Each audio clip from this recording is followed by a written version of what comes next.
We love Bulgarian split squats over lunges. Here are a couple reasons why. Number one, when you lunge, if you look at my big toe here, that's a lot of extension on the big toe. If you are a runner, we do enough of this push off. We want to give our big toe a break. So the Bulgarian split squat allows us to not really load that big toe. But also as we're lunging, there's a lot more of the stepping that's going on, where we tend to negate that when we are on, where our foot's up here and we're just doing the Bulgarian split squat.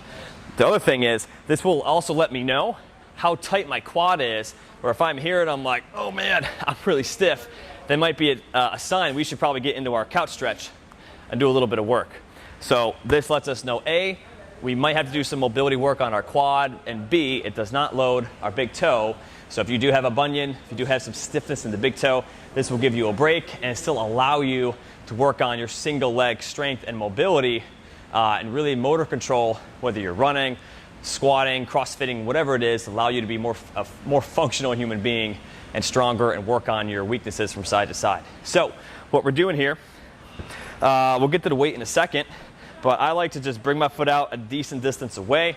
So for the Bulgarian split squat, we generally want to have our torso in line with our shins. So when I go down, if you come from the side, Alex, my torso angle should be almost the same, should be exactly the same as my shin angle here.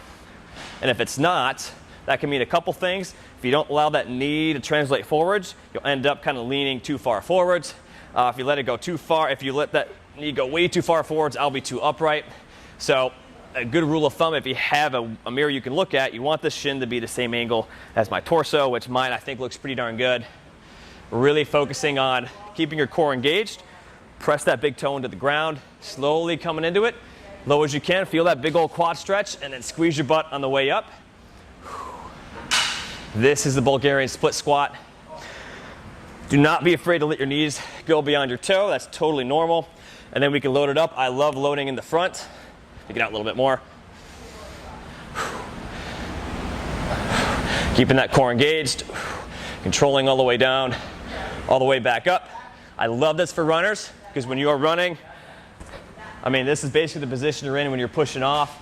It's fantastic.